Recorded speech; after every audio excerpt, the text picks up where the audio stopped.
И аз полека се спремам. И имам пријателка што живее таму. И ме советува и ме информира за се што ме интересира, пошто не знам што ме чека. Ама моментално е зафатена и не знам кога ќе ја прашам за осигурување.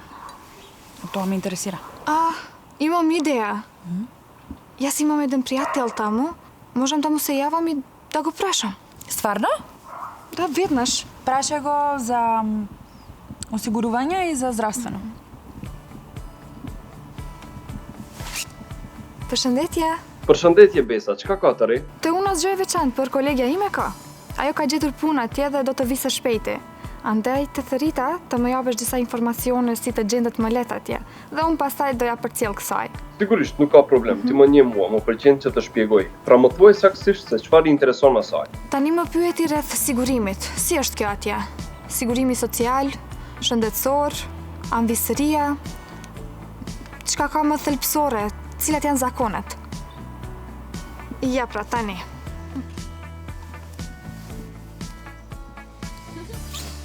Bravo! Nëse nuk e ka problem, këtu ka shumë gjëra për të shpjeguar. Së pari këtu, ndryshe nga atje, gjermanët janë të siguruar. Ekzistojnë aq shumë lloje të sigurimeve saqë nuk mund ta imagjinoni. Për shembull, mund të sigurohet personi që vozit vetëm rrugës nga shtëpia dhe në punë ose prapë, ose të gjithë i sigurojnë dhëmbat e tyre. Kështu që kur të vje puna, duhet të bërë ndonjë korrigjim më të madh, mos të paguajnë shumë. Kur e siguroni shtëpinë, duhet të kujdeseni për gjithçka.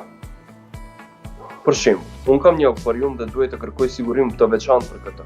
Ka 1 milion mundësi dhe duhet të jeni shumë të kujdesshëm. E vërtet? Sigurimi i jetës përdoret gjithashtu shumë. Kjo ju vlen si një lloj kursimi.